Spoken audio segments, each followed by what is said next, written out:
Subscribe to Mufti Akmal Mujahid online and press the bell icon for more videos. السلام علیکم ورحمۃ اللہ وبرکاتہ۔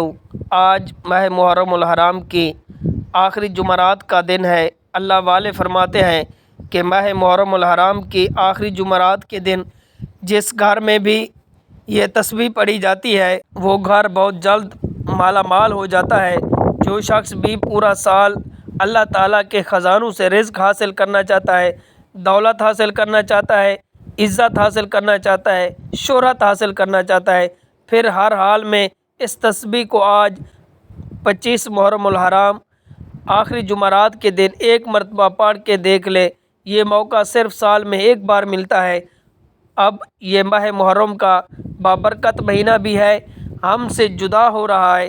جلدی سے اس مہینے کی عظمت اور فضیلت کو سمجھتے ہوئے جلدی سے اس عمل کو کر لے تاکہ آج جو ساری زندگی نہیں مل سکا اس تسبیح کی برکت سے وہ بھی مل جاتا ہے۔ اب ذرا سمجھیے گا کہ یہ تسبیح انتہائی آسان ہے کہ جس کو ہم اکثر اوقات پڑھتے رہتے ہیں۔ یہ ایسی تسبیح ہے کہ جو بھی بندہ اس تسبیح کو پڑھتا ہے وہ بہت جلد مالا مال ہو جاتا ہے۔ رزق کی تنگی ہمیشہ کے لیے اس کی ختم ہو جاتی ہے۔ اگر کوئی مقروض بھی پڑھے گا تو اللہ اس کو بھی مالا مال کر دے گا، کیونکہ یہ تسبیح خاص اس دن کی ہے اور اس دن میں پڑھی جاتی ہے، کیونکہ جمعرات کا دن کوئی عام دن نہیں ہے۔ پھر ماہ محرم کی آخری جمعرات کے بارے میں ویسے بھی حدیث پاک میں بھی آتا ہے کہ حضرت ابو ہریرہ بیان کرتے ہیں کہ نبی کریم رؤوف الرحیم صلی اللہ علیہ وآلہ وسلم نے فرمایا، جمعرات کے دن جنت کے دروازے کھول دیے جاتے ہیں اور ہر اس بندے کی بخشش کر دی جاتی ہے جو بھی اللہ کے ساتھ کسی کو شریک نہیں ٹھہراتا سوائے اس بندے کے جو اپنے بھائی کے ساتھ کینہ رکھتا ہو۔ فرشتوں سے کہا جاتا ہے کہ ان دونوں کو مہلت دو حتیٰ کہ یہ صلح کر لیں، ان دونوں کو مہلت دو۔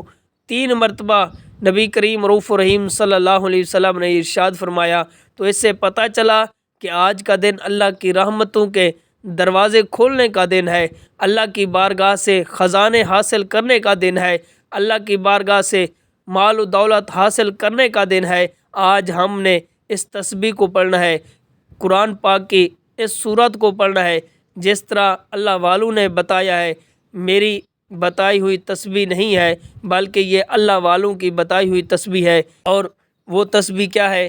وقت کی نزاکت کو مد نظر رکھتے ہوئے اس وظیفے کی طرف چلتے ہیں کہ سب سے پہلے آپ نے اگر ہمارے چینل کو سبسکرائب نہیں کیا تو پہلے ہمارے چینل کو سبسکرائب کر لیں، کیونکہ ایسے بہت سارے وظائف، بہت سارے اعمال آپ کو روزانہ ڈیلی بیسس پر آپ کے حوالے کرتا رہوں گا۔ تو سب سے پہلے کہ اب اس وظیفے کی طرف چلتے ہیں تو سب سے پہلے آپ نے نبی کریم رؤوف الرحیم صلی اللہ علیہ وآلہ وسلم کی بارگاہ میں درود شریف پڑھنا ہے۔ ایک بار درود پاک پڑھتے ساتھ ہی فوری طور پر آپ لوگوں نے اپنے خاص مقصد کی نیت کرنی ہے۔ ہر انسان کا مقصد الگ ہے، ہر انسان کی حاجت الگ ہے، ہر انسان کی پریشانی بھی الگ ہے، خواہش بھی الگ ہے۔ جس کی جو حاجت ہے، جو خواہش ہے، جو مقصد ہے، آپ کرائے کے مکان میں رہتے ہیں، اپنا ذاتی مکان خریدنا چاہتے ہیں تو پھر آپ نیت اس طرح کریں کہ میرے مولا مجھے ذاتی مکان عطا فرما۔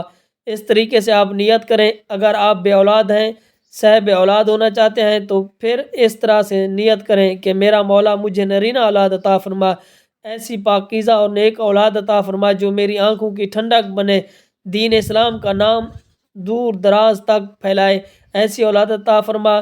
اس طریقے سے آپ لوگ نیت کریں۔ اگر آپ لوگ روزگار کے لیے پڑھنا چاہتے ہیں تو آپ لوگ اس طرح نیت کریں کہ میرے مولا مجھے پاکیزہ اور طاہر رزق عطا فرما، ایسا رزق عطا فرما جس کو حاصل کرنے کے بعد میں کبھی تیرا گستاخ نہ بنوں، کبھی نماز نہ چھوڑوں، اپنے والدین کا ہمیشہ فرمانبردار ہوں۔ مجھے ایسا پاکیزہ رزق عطا فرما جس کو حاصل کرنے کے بعد میں کبھی تکبر نہ کروں۔ اس طریقے سے آپ لوگوں نے نیت کرنی ہے۔ جو مقصد ہے، جو حاجت ہے، اپنے مقصد کی نیت کرتے ساتھ ہی فوری طور پر آپ نے ایک بار اعوذ باللہ من الشیطان الرجیم بسم اللہ الرحمن الرحیم پڑھ کر وظیفے کا آغاز کرنا ہے۔ سب سے پہلے نمبر پر آپ نے جو وظیفہ پڑھنا ہے کہ وہ وظیفہ لا الہ الا اللہ محمد رسول اللہ کا وظیفہ ہے کہ آپ نے اس وظیفے کو کتنی بار پڑھنا ہے۔ توجہ کیجیے گا کہ لا الہ الا اللہ محمد رسول اللہ آپ نے یہ تسبیح 100 مرتبہ پڑھنی ہے، نہ اس سے کم پڑھنی ہے نہ اس سے زیادہ پڑھنی ہے۔ جو آدمی یہ کلمہ شریف پڑھتا ہے تو اللہ تعالیٰ اس کے نامہ اعمال میں بہت زیادہ نیکیاں لکھ دیتا ہے کہ اللہ تعالیٰ اس کے 70 سال کے گناہوں کو معاف کر دیتا ہے۔ کہ حدیث پاک میں آتا ہے کہ حضور نبی کریم رؤوف الرحیم صلی اللہ علیہ وسلم نے فرمایا کہ کلمہ طیبہ کا وزن اتنا ثواب ہے کہ اگر ایک پلڑے میں کلمہ طیبہ لکھ کر رکھی جائے اور دوسرے پلڑے میں ساری کائنات رکھی جائے تو کلمہ طیبہ کا وزن جو ہے یہ زیادہ ہے۔ اور اسی طرح آپ نے دوسرے نمبر پر جو وظیفہ پڑھنا ہے کہ وہ کہ قرآن پاک کی صورت ہے کہ آپ نے قل واللہ احد سورۃ اخلاص کو آپ نے پڑھنا ہے۔ اور سورۃ اخلاص کو آپ نے کتنی بار پڑھنا ہے؟ توجہ کیجیے گا کہ آپ نے سورۃ اخلاص کو صرف 200 مرتبہ پڑھنا ہے، کیونکہ سورۃ اخلاص کہ ایسی صورت ہے کہ جس کے بارے میں حدیث پاک میں آتا ہے کہ حضور نبی کریم رؤوف الرحیم صلی اللہ علیہ وآلہ وسلم نے فرمایا کہ جو آدمی ایک مرتبہ سورۃ اخلاص پڑھتا ہے تو اللہ تعالیٰ اسے 10 سپارے پڑھنے کا ثواب عطا کر دیتا ہے۔ اسی طرح حضور نبی کریم رؤوف الرحیم صلی اللہ علیہ وسلم نے فرمایا کہ جو آدمی 3 مرتبہ سورۃ اخلاص پڑھتا ہے تو اللہ تعالیٰ اسے پورے قرآن پاک پڑھنے کا ثواب عطا کر دیتا ہے۔ تو یہ سورۃ اخلاص جو ہے اللہ تعالیٰ کی وحدانیت اور توحید کو ظاہر کرتی ہے، اور یہ مال و دولت کے لیے پڑھی جاتی ہے۔ دولت حاصل کرنے کا ایک خاص وظیفہ ہے۔ 200 مرتبہ آپ نے سورۃ اخلاص پڑھ لی تو اس کے بعد آپ نے پھر آخر میں حضور نبی کریم رؤوف الرحیم صلی اللہ علیہ وآلہ وسلم کی ذات پاک پر درود پاک پڑھنا ہے کہ آپ نے جتنی عمل کے شروع میں پڑھا تھا اب آپ کا عمل مکمل ہو گیا ہے۔ اس کے بعد آپ نے روتے ہوئے، سسکتے ہوئے، تڑپتے ہوئے رب کریم سے اپنی تمام حاجتوں کے لیے، پریشانیوں کے لیے دعا مانگنی ہے۔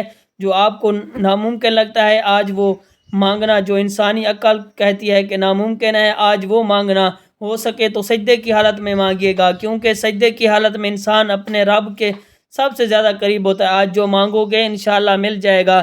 دعا ہے کہ رب کریم میرا سنانا، آپ کا سننا اپنی پاک بارگاہ الہی میں قبول و منظور فرمائے، آمین ثم آمین۔ محترم ناظرین، اپنے رزق میں برکت اور وسعت کے لیے اللہ تعالیٰ کے 99 ناموں میں سے کوئی ایک نام کمنٹ باکس میں ضرور لکھے گا۔ جزاک اللہ۔ اللہ تعالیٰ ہم سب کا حامی ناصر ہو، آمین ثم آمین۔ Subscribe to Mufti Akmal Mujahid online and press the bell icon for more videos.